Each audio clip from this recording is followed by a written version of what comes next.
ପିଲାମାନେ ସ୍ୱାଗତ କରୁଛି ସ୍ୱୟଂଶ୍ରୀ ସାଂସ୍କ୍ରିଟ ଏଜୁକେସନ୍ ଚ୍ୟାନେଲର ଆଉ ଏକ ନୂଆ ଭିଡ଼ିଓକୁ। ଆଜି ଆମେ ନବମ ଶ୍ରେଣୀ ସଂସ୍କୃତ ପୁସ୍ତକର ପଦ୍ୟ ବିଭାଗରୁ ନୀତିବାଣୀ 4 ନମ୍ବର ଶ୍ଲୋକଠାରୁ ଅଧ୍ୟୟନ କରିବା। ପୂର୍ବ ଭିଡ଼ିଓରେ 1 ନମ୍ବର 2 ନମ୍ବର 3 ନମ୍ବର ଶ୍ଲୋକକୁ ଆମେ ଅଧ୍ୟୟନ କରିଥିଲେ। ଆଜି 4 ନମ୍ବର ଶ୍ଲୋକଠାରୁ ଅଧ୍ୟୟନ କରିବା। ପିଲାମାନେ ଯଦି ତୁମେ এই ভিডিওরে নূয়া বা এই চ্যানেলକୁ নূয়া দেখুছ তেবে চ্যানেলକୁ সবস্ক্রাইব কর এবং পাখরে থিবা বেল আইকনକୁ প্রেস কর, যা ফଳରେ মোর সমস্ত নূতন ভিডিওর নোটিফিকেশন তুমি মানে সর্বপ্রথমে পাই পারিব। তো পিলাମାନେ আজি আমি 4 নম্বর শ্লোকঠাରୁ আরম্ভ করিবা। তাহলে দেখিবা 4 নম্বর শ্লোক 4 নম্বর শ্লোকরে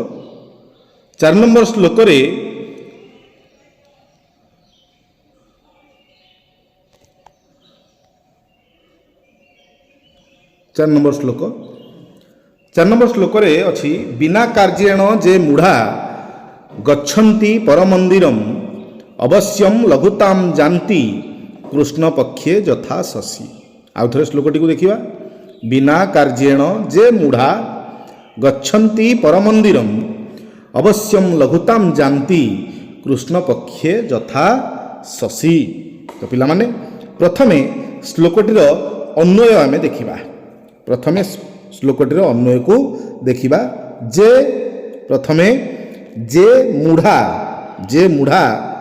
মূঢ়া কহিলে মূর্খ মানে, যে কহিলে যে জানিছ মু কহিবি অর্থ তোমাকে কহিবি। প্রথমে অন্যটাকে দেখি নেবা। যে মূঢ়া কার্যেণ বিনা, যে মূঢ়া কার্যেণ বিনা পরমন্দিরম গচ্ছন্তি, যে মূঢ়া কার্যেণ বিনা পরমন্দিরম গচ্ছন্তি অবশ্যম লঘুতাম জানতি, অবশ্যম লঘুতাম জানতি যথা কৃষ্ণ পক্ষে শশী, যথা কৃষ্ণ পক্ষে শশী। ইয়ে হচ্ছে এই শ্লোকটির অন্বয়।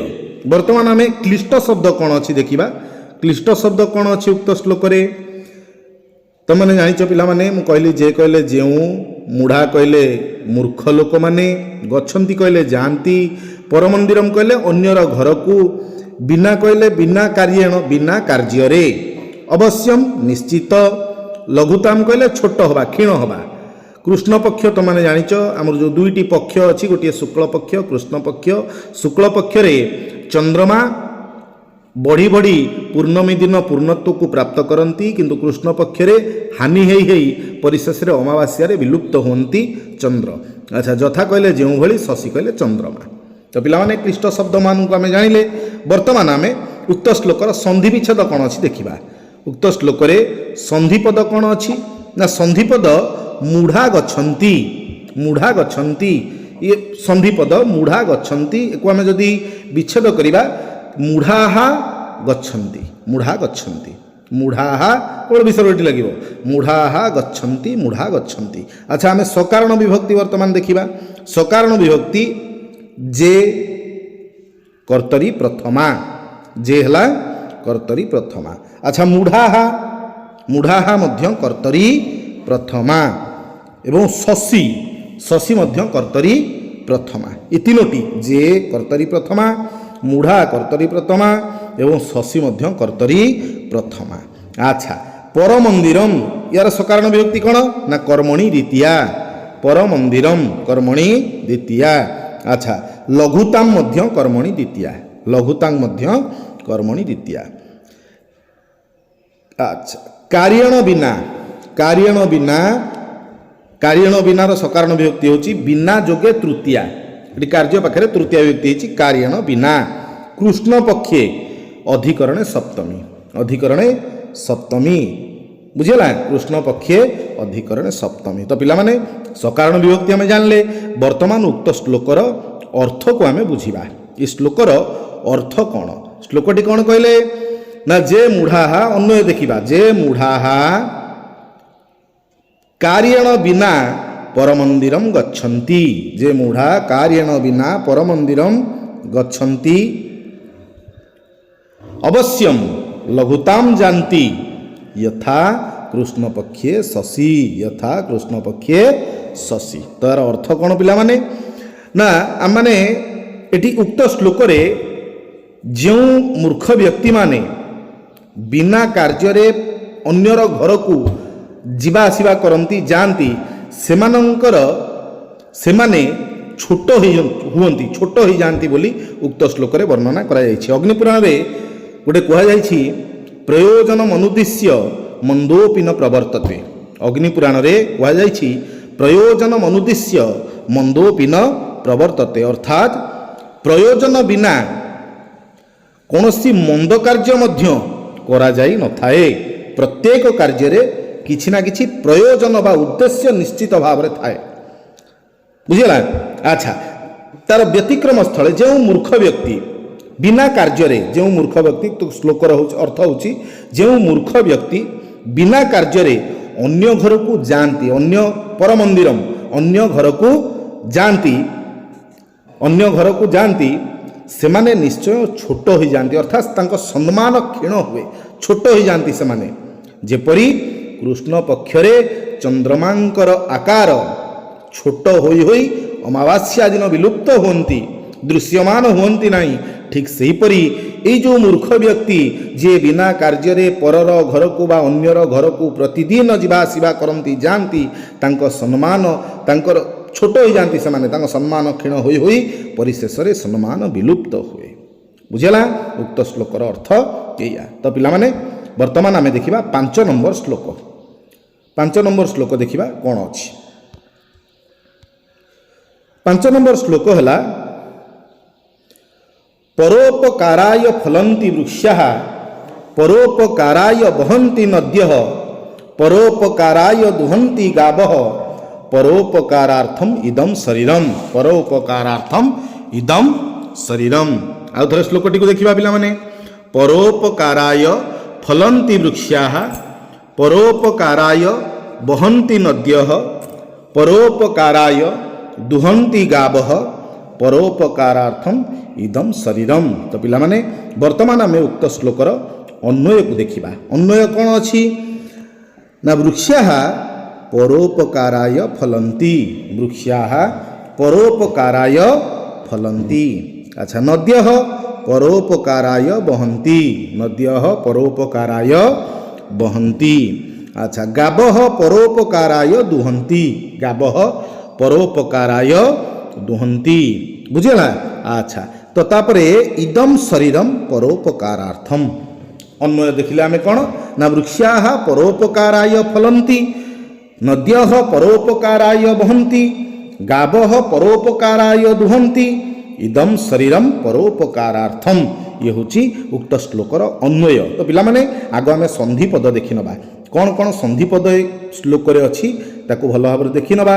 अच्छा संधि पद अछि परोपकारार्थम इदम ये गोटे संधि पद परोपकारार्थम इदम संधि पद पर युक्त उपकार युक्त अर्थम युक्त इदम पर युक्त उपकार युक्त अर्थम युक्त इदम ये होची परोपकारार्थम इदम। अच्छा आ गोटे संधि पद होची परोपकाराय परोपकाराय पर युक्त उपकाराय बुझेला संधि पद पर युक्त उपकाराय परोपकाराय ये दुईटी संधि पद कौन संधि पद उक्त श्लोक रे नाहंती। तो तेणुक या आम सकारण विभक्ति कौन अच्छी देखि नवा। सकारण विभक्ति वृक्षाः कर्तरी प्रथमा वृक्षाः कर्तरी प्रथमा ठीक सेमिति नद्यः कर्तरी प्रथमा बुझेला। अच्छा गावः मध्य कर्तरी प्रथमा शरीरं मध्य कर्तरी प्रथमा क्लियर। एवं ये जो परोपकाराय आमे तीनोटी परोपकाराय ये परोपकाराय यार सकारण विभक्ति होउछंती परोपकाराय सकारण विभक्ति होउछंती निमित्तार्थे चतुर्थी निमित्तार्थे चतुर्थी। तो पिला माने उक्त श्लोकर सकारण विभक्ति मध्य आमे जानिले। वर्तमान आमे उक्त श्लोकर अर्थ को अवबोधन करिबा अर्थ को बुझिबा उक्त श्लोकर अर्थ कौन। तो माने पिला माने जानिथिबो उक्त श्लोक रे कौन कहले तो माने जानिथिबो କୁହାଯାଇଛି ପରୋପକାର ସ୍ୱର୍ଗାୟ ପାପାୟ ପରପୀଡ଼ନମ୍। ଇଏ ବ୍ୟାସଙ୍କର କଥା। ବେଦବ୍ୟାସ ଉକ୍ତ କଥା କହିଛନ୍ତି ପରୋପକାର ପୁଣ୍ୟାୟ ପାପାୟ ପରପୀଡ଼ନମ୍। ଅର୍ଥାତ୍ ପରୋପକାର ପୁଣ୍ୟ ପାଇଁ, ଯଦି ପୁଣ୍ୟ ଲାଭ କରିବାକୁ ଚାହୁଁଛ, ପୁଣ୍ୟ କରିବାକୁ ଚାହୁଁଛ ତ ପରର ଉପକାର କର, ଏବଂ ଯଦି ପାପ କରିବାକୁ ଚାହୁଁଛ ତ ପରକୁ କଷ୍ଟ ଦିଅ। ପରକୁ କଷ୍ଟ ଦେଲେ ପାପ ଭୋଗିବ, ପରର ସେବା କଲେ, ଉପକାର କଲେ ପୁଣ୍ୟ ଲାଭ କରିବ। ତେଣୁକରି ଏଠି ବୃକ୍ଷମାନେ, ନଦୀମାନେ, ଗାଈମାନେ କିପରି ଭାବରେ ପରର ଉପକାର ପାଇଁ କ'ଣ କରୁଛନ୍ତି ଉକ୍ତ ଶ୍ଲୋକରେ ବର୍ଣ୍ଣିତ। ଏବଂ ଏଇ ଯେଉଁ ହାଡ଼ ମାଂସର ଶରୀର ଆମେ ପାଇଛେ ତାହା ମଧ୍ୟ ପରର ଉପକାର ପାଇଁ ଉଦ୍ଦିଷ୍ଟ। ଏହି କଥା ହିଁ ଏଠାରେ ବର୍ଣ୍ଣନା କରାଯାଇଛି। ବୃକ୍ଷ ଗୁଡ଼ିକ ଅନ୍ୟର ଉପକାର ପାଇଁ ଫଳ ଧାରଣ କରନ୍ତି। ବୃକ୍ଷାଃ ପରୋପକାରାୟ ଫଲନ୍ତି। ବୃକ୍ଷ ଗୁଡ଼ିକ ଅନ୍ୟର ଉପକାର ପାଇଁ ଫଳ ଧାରଣ କରନ୍ତି। ବୁଝିପାରିଲ? ଆଚ୍ଛା, ନଦ୍ୟଃ ପରୋପକାରାୟ ବହନ୍ତି। ନଦୀମାନେ ବା ନଦୀ ଗୁଡ଼ିକ ଅନ୍ୟର ଉପକାର ପାଇଁ ପ୍ରବାହିତ ହେଉଛନ୍ତି। ଗାବଃ ପରୋପକାରାୟ ଦୁହନ୍ତି। ଗାଈମାନେ ଅନ୍ୟର ଉପକାର ପାଇଁ ଦୁଗ୍ଧ ପ୍ରଦାନ କରନ୍ତି। ଗାଈମାନେ ନିଜେ ଦୁଗ୍ଧପାନ କରନ୍ତି ନାହିଁ, ଗାଈମାନେ ଆମମାନଙ୍କ ପାଇଁ, ଅନ୍ୟର ଉପକାର ପାଇଁ ଦୁଗ୍ଧ ଦାନ କରିଥାନ୍ତି, ଦୁଗ୍ଧ ପ୍ରଦାନ କରିଥାନ୍ତି। ଏହି ଶରୀର ମଧ୍ୟ ଆମର ଯେଉଁ ହାଡ଼ମାଂସର ଶରୀର ପାଇଛେ ଅନ୍ୟର ଉପକାର ପାଇଁ ହିଁ ଉଦ୍ଦିଷ୍ଟ। କାହିଁକି ନା ବ୍ୟାସଙ୍କର ବଚନ ମନେ ପଡ଼ିଯାଏ, କ'ଣ ନା ପରୋପକାର ପୁଣ୍ୟାୟ ପାପାୟ ପରପୀଡ଼ନମ୍। ଏହି ଉକ୍ତି ଅନୁସାରେ ପର ଉପକାର ପାଇଁ ଏ ଶରୀର ଉଦ୍ଦିଷ୍ଟ। ତ ପିଲାମାନେ ଉକ୍ତ ଶ୍ଲୋକର ଅର୍ଥ ଆମେ ବୁଝିଲେ। ବର୍ତ୍ତମାନ 6 ନମ୍ବର ଶ୍ଲୋକ ଦେଖିବା। 6 ନମ୍ବର ଶ୍ଲୋକ ଦେଖିବା ବର୍ତ୍ତମାନ।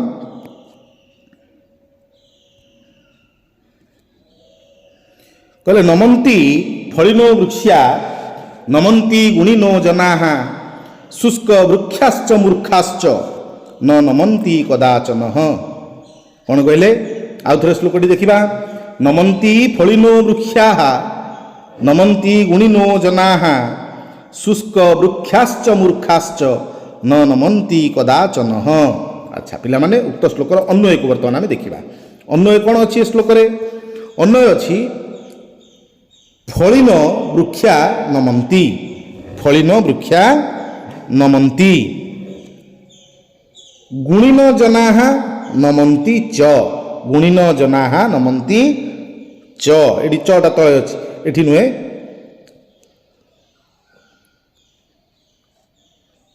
এইটি ଅଛି, এইটি ଚ। ଶୁଷ୍କ ବୃକ୍ଷାଃ ଯୁକ୍ତ ଚ, ଏଇଠି ଅଛି ଚ। ହେଲା, ତ କ'ଣ ବୋଲେ ନା ଫଳିନ ବୃକ୍ଷା ନମନ୍ତି ଗୁଣିନ ଜନାଃ ନମନ୍ତି। ଅନ୍ୱୟ ଫଳିନ ବୃକ୍ଷାଃ ନମନ୍ତି ଗୁଣିନଃ ଜନାଃ ନମନ୍ତି। ଆଚ୍ଛା, ଶୁଷ୍କ ବୃକ୍ଷାଃ ମୂର୍ଖାଃ ଚ। ଶୁଷ୍କ ବୃକ୍ଷାଃ ମୂର୍ଖାଃ ଚ। ମୂର୍ଖାଃ ଚ, ମୂର୍ଖାଃ ଯୁକ୍ତ ଚ ମୂର୍ଖାଶ୍ଚ। ବୁଝିଲା? ଶୁଷ୍କ ବୃକ୍ଷାଃ ମୂର୍ଖାଃ ଚ କଦାଚନ ନ ନମନ୍ତି। କଦାଚନ ନ ନମନ୍ତି। ଇଏ ହେଉଛି ଅନ୍ୱୟ, ଉକ୍ତ ଶ୍ଲୋକର ଅନ୍ୱୟ। ଆଚ୍ଛା, ବର୍ତ୍ତମାନ ଆମେ କ୍ଲିଷ୍ଟ ଶବ୍ଦ ଗୁଡ଼ିକୁ ଦେଖିବା। ଉକ୍ତ ଶ୍ଲୋକରେ କ୍ଲିଷ୍ଟ ଶବ୍ଦ କ'ଣ ଅଛନ୍ତି ତାକୁ ଟିକେ ଦେଖିବା। କ୍ଲିଷ୍ଟ ଶବ୍ଦ କ'ଣ ଅଛନ୍ତି? ଫଳିନ କ୍ଲିଷ୍ଟ ଶବ୍ଦ ଫଳିନ, ଫଳ ଥିବା। ଫଳିନ କହିଲେ ଫଳ ଥିବା। ବୃକ୍ଷା ତମାନେ ଜାଣିଛ, ବୃକ୍ଷ ଗୁଡ଼ିକ। ନମନ୍ତି ଜାଣିଛ, ନଇଁ ପଡ଼ନ୍ତି। ଗୁଣିନଃ ଗୁଣଯୁକ୍ତ ଜନାଃ ଲୋକମାନେ। ଶୁଷ୍କ ବୃକ୍ଷାଶ୍ଚ ଶୁଖିଲା ଗଛ। ଶୁଷ୍କ ବୃକ୍ଷ କହିଲେ କ'ଣ? ଶୁଖିଲା ବୃକ୍ଷ ଗୁଡ଼ିକ। ମୂର୍ଖ ମୂର୍ଖାଃ ମୂର୍ଖମାନେ। ନ କହିଲେ ନୁହେଁ, ନମନ୍ତି କହିଲେ ନଇଁ ପଡ଼ିବା, କଦାଚନ କହିଲେ କେବେ ହେଲେ। କଦାଚନ କହିଲେ କ'ଣ? କେବେ ହେଲେ। ନ କହିଲେ ନାହିଁ ବା ନିଷେଧାର୍ଥକ, କଦାଚନ କହିଲେ କେବେ ହେଲେ। ତ ଉକ୍ତ ଶ୍ଲୋକର ଆମେ କ୍ଲିଷ୍ଟ ଶବ୍ଦକୁ ମଧ୍ୟ ଜାଣିଲେ। ବର୍ତ୍ତମାନ ଉକ୍ତ ଶ୍ଲୋକର ସନ୍ଧିପଦ ଗୁଡ଼ିକୁ ଦେଖିବା। ସନ୍ଧିପଦ କ'ଣ ଅଛି? ଫଳିନୋ ବୃକ୍ଷା। ସନ୍ଧିପଦ ଅଛି ଫଳିନୋ ବୃକ୍ଷା। ଫଳିନଃ ଯୁକ୍ତ ବୃକ୍ଷାଃ ଫଳିନୋ ବୃକ୍ଷା। ବୁଝିଲା? ଆଚ୍ଛା, ତାପରେ କ'ଣ ଅଛି ନା ବୃକ୍ଷା ନମନ୍ତି। ବୃକ୍ଷାଃ ଯୁକ୍ତ ନମନ୍ତି। ସେମିତି ଗୁଣିନୋ ଜନାଃ ଗୁଣିନଃ ଜନାଃ। ଶୁଷ୍କ ବୃକ୍ଷାଶ୍ଚ ଶୁଷ୍କ ବୃକ୍ଷା ଶୁଷ୍କ ବୃକ୍ଷାଃ ଯୁକ୍ତ ଚ। ବୁଝିଲା? ଆଚ୍ଛା, ମୂର୍ଖାଶ୍ଚ ମୂର୍ଖାଃ ଯୁକ୍ତ ଚ। ଏ ହେଉଛନ୍ତି ଉକ୍ତ ଶ୍ଲୋକର ସନ୍ଧିପଦ। ଆଚ୍ଛା, ବର୍ତ୍ତମାନ ଆମେ ଦେଖିବା କ'ଣ? ସକାରଣ ବିଭକ୍ତି। ବୁଝିଲା? ସକାରଣ ବିଭକ୍ତି ଫଳିନ ଗୋଟେ ସକାରଣ ବିଭକ୍ତି ଏହାର ହେଉଛି କର୍ତ୍ତରୀ ପ୍ରଥମା। ଫଳିନ କର୍ତ୍ତରୀ ପ୍ରଥମା, ବୃକ୍ଷା ମଧ୍ୟ କର୍ତ୍ତରୀ ପ୍ରଥମା, ଗୁଣିନଃ ମଧ୍ୟ କର୍ତ୍ତରୀ ପ୍ରଥମା, ଜନାଃ ମଧ୍ୟ କର୍ତ୍ତରୀ ପ୍ରଥମା, ଶୁଷ୍କ ବୃକ୍ଷାଃ କର୍ତ୍ତରୀ ପ୍ରଥମା, ମୂର୍ଖାଃ ମଧ୍ୟ କର୍ତ୍ତରୀ ପ୍ରଥମା। ତାମାନେ ଆମେ ଯେତିକି ଶବ୍ଦ ଯେତିକି ମୁଁ କହିଲି ତାର ସକାରଣ ବିଭକ୍ତି ହେଉଛନ୍ତି ଫଳିନ, ବୃକ୍ଷାଃ, ନମନ୍ତି, ଗୁଣିନଃ, ଜନାଃ, ଶୁଷ୍କ ବୃକ୍ଷାଃ, ମୂର୍ଖାଃ ଏ ସମସ୍ତଙ୍କର ସକାରଣ ବିଭକ୍ତି ହେଉଛନ୍ତି କେବଳ କର୍ତ୍ତରୀ ପ୍ରଥମା। ଆଚ୍ଛା ପିଲାମାନେ ସକାରଣ ବିଭକ୍ତି ସରିଲା। ବର୍ତ୍ତମାନ ଉକ୍ତ ଶ୍ଲୋକର ଅର୍ଥକୁ ଆମେ ଅବବୋଧନ କରିବା। ଶ୍ଲୋକର ଅର୍ଥ କ'ଣ ନା ଶ୍ଲୋକର ଅର୍ଥ ନମନ୍ତି ଫଳିନୋ ବୃକ୍ଷାଃ ନମନ୍ତି ଗୁଣିନଃ ଜନାଃ ଶୁଷ୍କ ବୃକ୍ଷାଶ୍ଚ ମୂର୍ଖାଶ୍ଚ ନ ନମନ୍ତି କଦାଚନ। ଫଳଭରା ବା ଫଳରେ ପରିପୂର୍ଣ୍ଣିତ ହୋଇଥିବା ବୃକ୍ଷ ଗୁଡ଼ିକ ଫଳର ଭାର କାରଣରୁ ଫଳର ଭାର କାରଣରୁ ନଇଁ ପଡ଼ନ୍ତି ଓ ଗୁଣଯୁକ୍ତ ଲୋକମାନେ ଯେଉଁମାନେ ଗୁଣୀ, ଯେଉଁମାନଙ୍କ ପାଖରେ ନମ୍ରତା, ଭଦ୍ରତା, ବିବେକ ଇତ୍ୟାଦି ଗୁଣ ଯେଉଁମାନଙ୍କ ପାଖରେ ପରିପୂର୍ଣ୍ଣ ହୋଇଅଛି ସେମାନେ ମଧ୍ୟ ଗୁଣର ଭାରରେ ନଇଁ ପଡ଼ନ୍ତି। ସେମାନେ ମଧ୍ୟ ଗୁଣର ଭାରରେ ନଇଁ ପଡ଼ନ୍ତି। କିନ୍ତୁ ଶୁଖିଲା ବୃକ୍ଷମାନେ ଶୁଷ୍କ ବୃକ୍ଷାଶ୍ଚ ମୂର୍ଖାଶ୍ଚ ନ ନମନ୍ତି କଦାଚନ। ଯେଉଁ ଗଛରେ ଫଳ ଫଳି ନାହିଁ, ପତ୍ରଟିଏ ନାହିଁ, ଥୁଣ୍ଟା ଗଛଟିଏ, ଶୁଖିଲା ଗଛଟିଏ ଏବଂ ମୂର୍ଖମାନେ ଯେଉଁମାନଙ୍କ ପାଖରେ ଜ୍ଞାନର ଅଭାବ, ମୂର୍ଖାଃ ଯେଉଁମାନେ ମୂର୍ଖମାନେ ସେମାନେ କେବେ ହେଲେ ନୁହନ୍ତି ନାହିଁ କହିବାର ବାହୁଲ୍ୟ, ସେମାନେ କେବେ ହେଲେ ନୁହନ୍ତି ନାହିଁ କହିବାର ବାହୁଲ୍ୟ, ସେମାନେ ନମ୍ର ହୁଅନ୍ତି ନାହିଁ। ନଇଁବା ମାନେ କ'ଣ ଅଣ୍ଟା ଭାଙ୍ଗିଯିବା ନୁହେଁ, ନଇଁବା ମାନେ ନମ୍ର ହେବା। ମୂର୍ଖ ଲୋକଟିଏ କେବେ ନଇଁଯାଏ ନାହିଁ, ନମ୍ର ହୋଇଯାଏନି, ଭଦ୍ର ହୋଇଯାଏନି। ଉକ୍ତ ଶ୍ଲୋକର ଅର୍ଥ ଏହା ହିଁ ଉକ୍ତ ଶ୍ଲୋକର ତାତ୍ପର୍ଯ୍ୟ। ତ ପିଲାମାନେ ଆଜି ଆମେ ପୁନର୍ବାର 3ଟି ଶ୍ଲୋକକୁ ଅଧ୍ୟୟନ କଲେ। ପରବର୍ତ୍ତୀ ଭିଡ଼ିଓରେ ମୁଁ ଅନ୍ୟ ଶ୍ଲୋକମାନଙ୍କ ବିଷୟରେ ଆଲୋଚନା କରିବି। ଆଜି ଏତିକି। ଜୟ ଜଗନ୍ନାଥ।